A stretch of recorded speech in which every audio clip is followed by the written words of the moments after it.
नमस्कार दोस्तों, OCN network में आपका स्वागत है। मैं हूं ओमकार चौधरी। मेरे साथ कोलकाता से जुड़ गए हैं वरिष्ठ पत्रकार पंकज विश्वास। पंकज जी, बहुत स्वागत है। नमस्कार। पंकज जी, जो ट्रेंड है, दोनों दिन जो मतदान हुए हैं उसके जो वोट ऑफ परसेंटेज है, लोग जिस तरीके से वोकल हुए हैं, वो जो बता रहे हैं कि उन्होंने किसको वोट किया है, किसको विदा करने के लिए इस बार मुहिम छेड़ी है। जो एग्जिट पोल है, जो बीजेपी के दावे हैं, टॉप लीडरशिप के दावे हैं, वो एक तरफ, जो नेशनल मीडिया है उसका आकलन एक तरफ, और ममता बनर्जी और टीएमसी के दावे ये दूसरी तरफ। ममता बनर्जी ने आज भी टीएमसी के कार्यकर्ताओं को संबोधित करते हुए दो तीन बातें कही हैं। उन्होंने कहा है कि लंबी लड़ाई के लिए तैयार रहिए, मानसिक तौर पर लंबी लड़ाई के लिए तैयार रहिए। दूसरे, उन्होंने कहा कि एग्जिट पोल क्या कह रहे हैं वो छोड़ दीजिए, ये निवेशकों के लिए, ये फलाने के लिए, ये ढिमकाने के लिए होते हैं। हकीकत ये है कि हम 200 सीटें जीत करके फिर से सत्ता में वापसी करने के लिए तैयारी कर रहे हैं और हमारा फीडबैक यही है। आप तो बिल्कुल जिसको कहते हैं हृदय स्थल पर बैठे हुए हैं, तो आप बताइए इस समय कलकत्ता का भी और पूरे बंगाल का भी मूड क्या है। और जब हम बात कर रहे हैं, रिकॉर्डिंग कर रहे हैं, ठीक 48 घंटे बाद तक तो मुझे लगता है कि बहुत कुछ पता लग चुका होगा, कारवां लुट चुका होगा जिसका लुटना होगा, और जिसकी सत्ता आनी होगी उसको भी पता चल चुका होगा और जश्न शुरू हो चुका होगा। इधर या उधर आपका कुल मिलाकर के करीब करीब 36 घंटे 48 घंटे बाद क्या आकलन है पूरे माहौल को देखते हुए। और ये जो कॉन्फिडेंस, इसको आप फेक कॉन्फिडेंस कह लीजिए या कुछ भी, जो ममता बनर्जी की तरफ से आखिरी समय भी दिखाया जा रहा है। सर, आपने बहुत सारे सवाल एक साथ किए। मैं एक एक करके उनका प्रश्न का उत्तर देता हूँ। पहला बात कि ममता बनर्जी का कॉन्फिडेंस और ममता बनर्जी किस तरीके से बिहेव कर रही है। सर, ममता बनर्जी अगर इतनी ज्यादा कॉन्फिडेंट है तो वो क्यों कह रही है कि जहां पर 200-500 से बीजेपी जीतेगी वहां पे पुनर्गणना के लिए आप लोग आवेदन कीजिएगा। अगर वो इतनी ज्यादा कॉन्फिडेंट है तो क्यों कह रही है कि भोर 5 बजे जाके पहले एकदम सामने जाके बैठे। इससे पहले 2021 और 2024 में ममता बनर्जी ने बोला था शांतिपूर्ण तरीके से खेला हो गई, एकदम टेंशन मत लीजिए। दैट मीन्स कि कहीं ना कहीं ममता बनर्जी 2021 और 2024 में प्रिपेयर्ड थी। इस बार उनके साथ क्या खेला होने जा रहा है इसके लिए वो प्रिपेयर्ड नहीं है। और एक मैं आपको अपडेट देता हूं जो अभी थोड़ी देर पहले मेरे पास आया है कि जो मतगणना होगा उसके लिए टीएमसी ने अपने पार्टी के तरफ से राजीव कुमार को स्पेशली अपॉइंट किया है। ये वही राजीव कुमार है जो ममता बनर्जी के बहुत खास थे। अभी वर्दी उतार के टीएमसी का चोला पहन चुके हैं और वो वर्दी में भी टीएमसी के लिए ही काम करते थे। ये तो अब सबको पता है कि जैसे शारदा घोटाले में उन्होंने कैसे फाइलें क्लीन एकदम कर दिया था, सबको पता है। तो कहीं ना कहीं राजीव कुमार को अपॉइंट करना ये बताता है कि ममता बनर्जी वो आईपीएस लॉबी को किसी तरीके से लुभाने की कोशिश कर रही है या पुलिस को किसी तरीके से लुभाने की कोशिश कर रही है, क्योंकि उनके कॉन्टैक्ट अभी भी होंगे पुलिस में। और पुलिस का इस बार कुछ रोल वैसे काउंटिंग में खास ज्यादा है नहीं। मुझे लगता है कि कहीं ना कहीं ममता जी एक मेंटल प्रेशर क्रिएट करना चाहती है। और दूसरी बात कि अगर जो पार्टी 220 लेके सत्ता में आएगी वो इतनी ज्यादा हड़बड़ी क्यों कर रही है। अभी से ही ममता बनर्जी देखिए अलग अलग जगहों पे टीएमसी के लोग धरना दे रहे हैं, कुणाल घोष धरना दे रहा है, ममता बनर्जी धरना दे रही है, अलग अलग जगहों पे हंगामे हो रहे हैं। और आपने जो बोला लोगों का मूड, लोगों का मूड सर क्लियरली दिख रहा है। आपको भी पता होगा, आज फलता में हिंदू महिलाएं सामने आके डायरेक्टली वो बोल रही है कि हम लोग बीजेपी को वोट देना चाहते हैं, हम लोग बीजेपी के वोटर हैं, हम लोगों को डराया जाता है, जहांगीर के लोग धमकाते हैं। डायरेक्ट वो पुलिस के साथ आज भिड़ गए वहां के लोग, और उन्होंने आज दावा किया है या पुलिस से मांग किया है कि जहांगीर को इमीडिएटली अरेस्ट किया जाए। हालांकि जहांगीर प्रत्याशी है, एक प्रत्याशी को गिरफ्तार करना सच में मुझे पता नहीं ये कितना सही रहेगा, लेकिन फिर भी अगर कोई डरा रहा है, धमका रहा है, वो खुद को बताता है मैं पुष्पा हूँ, अरे वो खुद को गुंडा बताता है, और एग्जैक्टली वो धमका भी रहा है। ओपन में उसने सोशल मीडिया में 2 दिन पहले भी धमकाया है लोगों को, और आज भी उसके लोग वहां पे धमका रहे हैं। तो अगर कोई प्रत्याशी है तो उसको इस तरीके से, मुझे नहीं लगता है कि प्रत्याशी को मतलब उसको कोई इम्यूनिटी रहता है कि नहीं इस तरीके का। तो और एक अपडेट है सर कि हर जिले में टीएमसी ने ऑब्जर्वर, काउंटिंग के लिए ऑब्जर्वर नियुक्त किया है, और वो लोग बोल रहे हैं कि 5 बजे से पहले किसी तरीके से काउंटिंग टेबल को नहीं छोड़ना है। तो टीएमसी की तरफ से 2021 हो, 2019 हो, 2024 हो, 2016 हो, कभी इस तरीके का स्टेटमेंट नहीं आया। कहीं ना कहीं ये ममता बनर्जी सीरियस तो हर इलेक्शन में रहती है, लेकिन ममता बनर्जी जो ओवर सीरियस हो रही है, ये ओवर सीरियस होने के पीछे का सच ये है कि ममता बनर्जी डरी हुई है। उन्हें लोगों का मूड पता है। She is a very senior politician, और not only very serious politician, वो एकदम राजनीति की मंझी खिलाड़ी। उनको पता है लोगों का मूड किस तरफ जा रहा है, और इस बार लोग तो खुल के एकदम खुल्लम खुल्ला ओपनली सपोर्ट कर रहे हैं। उनके सभाओं में भीड़ नहीं हुआ, उनके रैली में भीड़ नहीं हुआ। अपोजिट में आप अगर देखें तो अमित शाह के सभा, अमित शाह के रैली में, नितिन नवीन के रैली में, मोदी जी के कोलकाता का जो लास्ट रैली था, वहां जो लोगों का जो एक्सप्रेशन था ना, वो साफ बयान कर रहा था कि इस बार West Bengal, Kolkata, North 24 Pargana, South 24 Pargana, North Bengal, South Bengal, एकदम पूरा बंगाल एक मिजाज में है। और वो मिजाज सिर्फ 10 बजे के अंदर, मैं फिर कह रहा हूं, वो मिजाज 36 घंटे हो या दर्शक जब देखेंगे वो 24 घंटे रह जाएंगे या कुछ घंटे रह जाएंगे, तो वो मिजाज 10 बजे के अंदर सर क्लियर हो जाएगा। इस बार वन साइडेड एकदम काउंटिंग के समय देखिएगा कि एकदम बीजेपी के लिए इस बार वन साइडेड गेम रहेगा। बहुत महत्वपूर्ण तथ्य आपने रखे हैं और बात बताई है, सूचना दी है हमारे दर्शकों को कि सुबह 10 बजे तक ही ट्रेंड और दिशा जो है वो तय हो जाएगी, लोगों को पता लग जाएगा। लेकिन पंकज जी, अगर देखें ध्यान से तो चुनाव तो इसी बार हुए हैं पश्चिम बंगाल में। अब तक तो जो ममता बनर्जी के गुंडे थे, जो लठैत थे, वो लोगों को घर से बाहर नहीं निकलने देते थे। उनकी जगह दूसरे लोगों को खड़े करके उनके वोट पड़वा दिए जाते थे। हिंसा चुनाव से पहले भी जम करके हिंसा होती थी, चुनाव के दिन भी हिंसा होती रहती थी।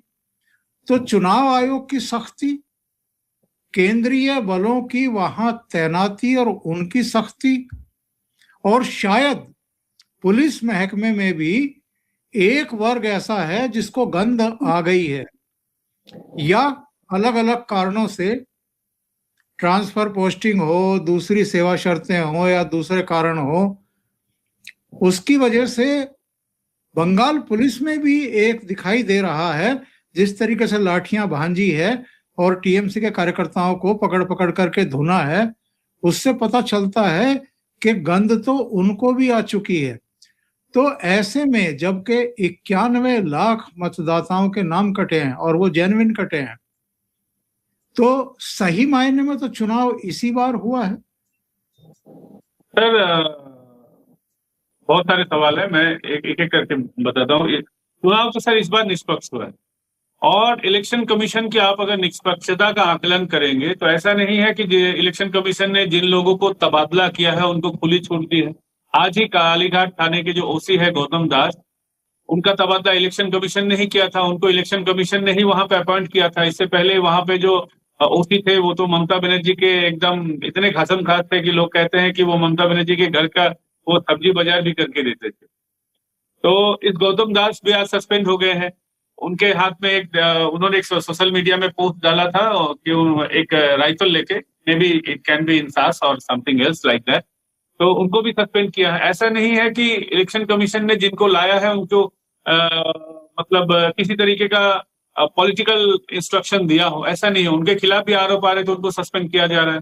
लेकिन जब आरिज आफ्ताब इलेक्शन कमिश्नर हुआ करते थे वेस्ट बंगाल के, या राजीवा सिन्हा हुआ करते थे, उस समय तो न तबादले होते थे न कुछ होता था। उस समय तो आप वो सिविक वॉलंटियर भी इलेक्शन में यूज होता था।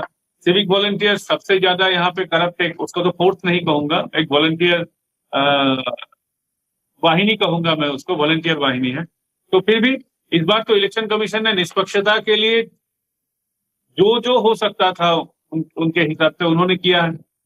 और अभी भी सर टीएमसी हेराफेरी करने की कोशिश कर रही है थ्रू सम करप्ट ऑफिसर्स।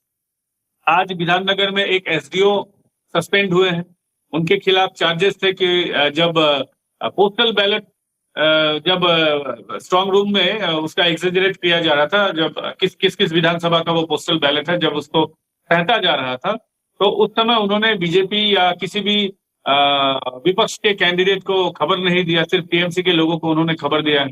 आज जब वहां पे शारदत्त मुखोपाध्याय है बीजेपी के कैंडिडेट, जब वहां पे गए उन्होंने बताया कि मुझे इन्फॉर्म किया गया है कि आज पोस्टल बैलेट तो उसका सेग्रीगेशन किया जाएगा। तो उनको सूचना दिया गया ये तो कल ही हो गया है।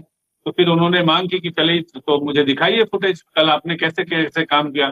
तो वो और आपको किसने ऑर्डर दिया, तो वो उन्होंने जो बयान दिया वो सही उनको नहीं लगा। फिर उन्होंने इलेक्शन कमीशन को ये बताया, इलेक्शन कमीशन ने तुरंत सस्पेंड किया है।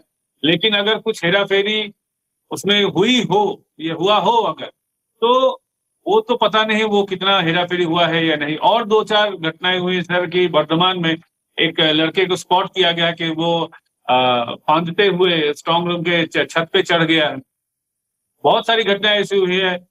नॉर्थ 24 परगना में 2-3 जगहों पे ऐसा हुआ है कि जो सीसीटीवी कैमरास थे तो वो कहीं कहीं पे 2 मिनट, कहीं कहीं पे 10 मिनट तक बंद थे। तो इसके बीच क्या हुआ है नहीं हुआ है वो तो हमें नहीं पता, लेकिन कुछ ना कुछ थोड़े लेवल पे भी अगर हो तो मुझे लगता है कि कहीं ना कहीं हेराफेरी करने की कोशिश की गई है ईवीएम की या पोस्टल बैलेट की।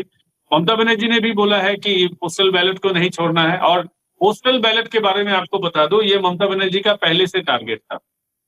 पूरे पुलिस फोर्स में जितने भी पुलिस वेलफेयर कमेटी के लोग हैं, ये पुलिस वेलफेयर कमेटी वही कमेटी है जो टीएमसी अलाइंड एक कमेटी है। पहले एक लेफ्ट वालों का एक यूनियन हुआ करता था पुलिस में और एक कांग्रेसियों का यूनियन हुआ करता था। ममता बनर्जी पावर में आने के बाद दोनों को डिसॉल्व करके एक कमेटी बनाई, पुलिस वेलफेयर कमेटी बोल के। लेकिन ये पुलिस वेलफेयर कमेटी जो है ये कोई वेलफेयर का ना काम नहीं करती, ये सिर्फ टीएमसी के लिए वेलफेयर का काम करती है, पुलिस के लिए नहीं। तो उनका फतवा था कि पोस्टल बैलेट में सिविक वॉलंटियर हो या किसी भी पद का पुलिस हो, उनको टीएमसी के फेवर में वोट करना है। अब लोगों ने सुना है, पुलिस के लोगों ने या नहीं सुना है वो तो मुझे पता नहीं, वो तो बाद में पता चलेगा। लेकिन उन्होंने भरसक प्रयास किए हैं कि पोस्टल बैलेट को रीग किया जाए। अब पोस्टल बैलेट को रीग करने की जरूरत क्या है? इस बार निष्पक्ष चुनाव हुए हैं तो लोग ममता बनर्जी को लग रहा है कि कहीं हो सकता है कि मैक्सिमम सीट पे 2000-3000 इसका फासला हो, या अगर कहीं कम फासले का जगह हो वहां पे वो पोस्टल बैलेट से मेकअप कर सकती है। तो वो भरसक प्रयास कर रही है अभी भी कि किसी तरीके से इस प्रोसेस को रिग किया जाए। लेकिन वो कितना कर पाई है ये तो अब कुछ घंटों की बात है, वो पता चलेगा।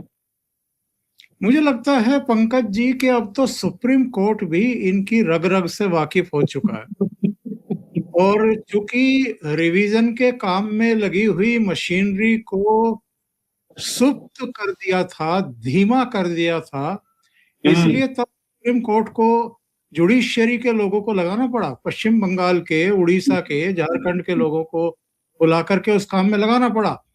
और आखिरी दांव आजमाने के लिए फिर सुप्रीम कोर्ट पहुंच गई। इस बार कपिल सिब्बल के जरिए चैलेंज करवाया कि जो केंद्रीय कर्मचारी लगाए जा रहे हैं मतगणना में, सुपरवाइजर के पद पर, असिस्टेंट के पद पर, इसको भी चैलेंज करने के लिए पहुंच गई। लेकिन सुप्रीम कोर्ट पहली सुनवाई में उनको लताड़ा है आज ये भी सोचने की बात है। सुप्रीम कोर्ट को भी समझ में आ गया है कि ममता बनर्जी किस तरीके से खेल खेलती है। ये अब मान लीजिए कोई अगर सेंट्रल का ऑफिसर है तो उसमें उनको क्या, इसमें क्या समस्या है? अगर कोई इससे पहले सेंट्रल का कोई ऑफिसर ने कुछ गलत किया है तो वो आप स्पेसिफिकली बताइए कि ये लोग ऐसा किए हैं, क्योंकि इसी सेंट्रल के लोगों ने ही तो, सेंट्रल फोर्सेस ने तो इलेक्शन करवाया है। सेंट्रल फोर्सेस ने SIR चुनाव के समय में भी वो थे ऑफिसर्स। तो उस समय अगर आपके पास कोई अगर स्पेसिफिक कंप्लेंट नहीं है तो अभी वो सिर्फ सेंट्रल ऑफिसर है, सिर्फ यही समस्या है क्या? और सबसे बड़ी बात है सर, आज डिवीजन बेंच में एक जज थे Joymalya Bagchi. He is basically Bengali and from Calcutta high court. तो जयमाल्य बागची साहब तो रग रग से वाकिफ है टीएमसी किस तरीके से, उनके फेलो जो विचारपति थे यहाँ पे, कलीग थे, उनको किस तरीके से इन लोगों ने परेशान किया है। तो यहाँ तो हाई कोर्ट के जज के फैमिली को बुला लिया जाता है इन्वेस्टिगेशन के लिए, और वो किस तरीके का एकदम फेक केसेस पे, जो केसेस पे उनको बुलाया गया, एक ही दिन बुलाया गया, उसके बाद उनके नाम पे ना चार्जशीट बना ना वो केस आगे हुआ। तो ये डराने धमकाने का जो मामला है वो तो उनको पता है। और सबसे बड़ी बात है कि देखिए सर, हर बात पे ये कोर्ट में चले जाते हैं। ये कोर्ट में इसीलिए जाते हैं क्योंकि उनको पता है कि अगर स्टेट ऑफिसर्स इसमें इन्वॉल्व नहीं होंगे तो उनको इलेक्शन प्रोसेस को रीक करने में या हाईजैक करने में उनको बड़ा मुश्किल होगा। अब तो जहाँ पे स्ट्रांग रूम है वहां पे चोर घुसाने पड़ रहे हैं इनको। चलो ईवीएम उठा लो, ईवीएम तोड़ फोड़ कर, वैसे मुझे एग्जैक्टली जानकारी नहीं है कि वर्धमान में क्या हुआ है, लेकिन सर सोचिए कि सिक्योरिटी फोर्सेस के होने के बावजूद अगर कोई वहां पे चढ़ जाता है, अगर सिक्योरिटी ब्रीच होता है, तो अकॉर्डिंग टू मी ये नहीं होना चाहिए। बिल्कुल सही बात कह रहे हैं। अभी अभी सूचना मिल रही है कि इलेक्शन कमीशन 165 अतिरिक्त काउंटिंग ऑब्जर्वर बंगाल भेज रहा है। 165 एडिशनल एक्स्ट्रा काउंटिंग ऑब्जर्वर भेज रहा है। ये बड़ी खबरें हैं और ऐसा लगता है कि इलेक्शन कमीशन को भी ये अंदाजा है, जिस तरीके से ममता बनर्जी कह रही हैं कि रात के चाहे 2 बज जाएं, जब तक मुख्यमंत्री की तरफ से ना कहा जाए आप कोई भी अपनी टेबल नहीं छोड़ेंगे। और ये जो एक ये और बयान आया है कि लंबी लड़ाई के लिए मानसिक तौर पर तैयार रहें, इसका क्या मतलब है? जरा इसको डिकोड करिए सर। इसका मतलब समझाऊं, मैंने पहले शो में इस चैनल पे जब मैं पहली बार आया था, मुझे याद है कि मैंने बताया था आपको सुकांतो मजूमदार वाला मामला। ये एक्चुअली ये मैं एक एग्जांपल के तौर पे आपको समझाता हूँ। 2024 में बालूरघाट जो क्षेत्र है वहां से बीजेपी के प्रत्याशी थे, बालूरघाट कॉन्स्टिट्यूएंसी से सुकांतो मजूमदार, जो अभी केंद्र में मंत्री है, शिक्षा प्रतिमंत्री। वहां पे रात 12 बजे तक काउंटिंग हुआ और सुकांतो मजूमदार के जो एजेंट थे, काउंटिंग एजेंट, उन्होंने रात 12-1 बजे तक टेबल नहीं छोड़ा था। ये इतना स्लो वहां पे वोटिंग मतलब काउंटिंग करवा रहे थे कि, और अंदर खाना भी नहीं पहुंचने दे रहे थे, खाना पानी वगैरह। ये चाहते थे कि ये लोग भूख से हो, प्यास से हो, किसी तरीके से टेबल छोड़कर भाग जाए और अपने तरीके से कुछ भी ये लोग लिख देंगे।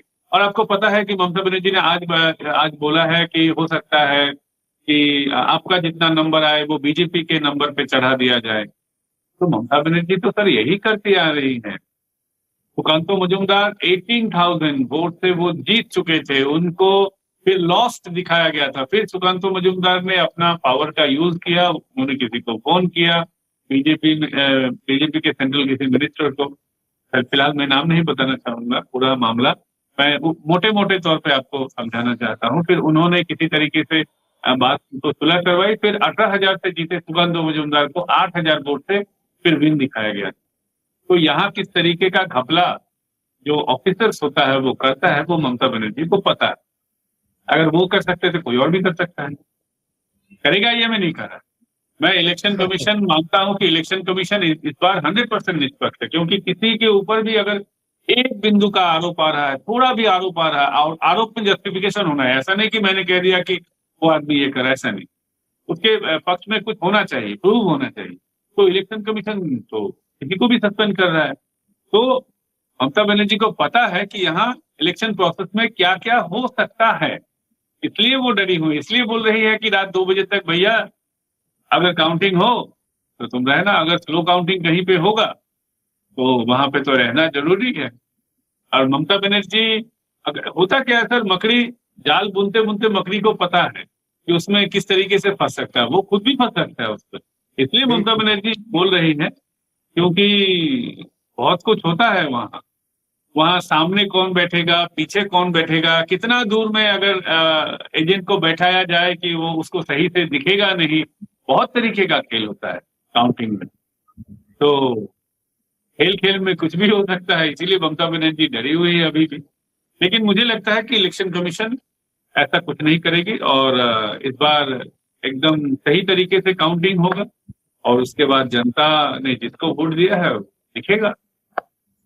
77 बूथों पर गड़बड़ियों, टेम्परिंग की, टेप चिपकाने की, नील पॉलिश लगाने की शिकायतें आई थी, जिनमें से 15 पर पुनर्मतदान हो रहा है, अब खत्म होने की स्थिति में है, खत्म हो गया होगा। तो फालसा में क्यों नहीं हुआ है? वहां तो बहुत फालसा में इतने बड़े लेवल पे हुआ है कि मुझे लगता है, एज पर माय अजम्पशन, मुझे ऐसा लगता है कि चुनाव के बाद वहां पे पूरे असेंबली में होगा। फिलहाल अगर वहां पूरे असेंबली में अगर करवाया जाए री इलेक्शन, तो उसके लिए जितना फोर्सेस चाहिए, जो अलग फोर्सेस, जिन लोगों को स्ट्रॉन्ग रूम में तैनात किया गया है या अलग अलग हिंसा प्रभावित क्षेत्रों पे तैनात किया, फिर वहां से भी लोगों को असेंबल करना पड़ेगा, जो फिलहाल के लिए एक हेक्टिक वर्क हो जाएगा, जिसके वजह से मुझे लगता है कि अभी नहीं हुआ। लेकिन फॉल्टा में फिर से री इलेक्शन होगा, पूरे असेंबली में होगा। मुझे लगता है कि जस्ट आफ्टर जब मतगणना के बाद 2-3 दिन के अंदर में वहां पे होगा, ऐसा मुझे लगता है। और 165 पर्यवेक्षकों को छोड़ के भी पुलिस ऑब्जर्वर भी 77 नियुक्त किए गए हैं, काउंटिंग ऑब्जर्वर को छोड़ के भी। जी जी जी, यानी किसी भी तरह की गड़बड़ी करने की कोशिश की गई, हंगामा करने की कोशिश की गई, किसी तरह का दृश्य उत्पन्न करने की कोशिश की, तो चुनाव आयोग उसके लिए भी कमर कस के तैयार बैठा हुआ है। बहुत बहुत धन्यवाद पंकज जी, जुड़ने के लिए, इतना समय निकालने के लिए और बहुत महत्वपूर्ण सूचनाओं को अपडेट करने के लिए। Thank you so much. Thank you. नमस्कार।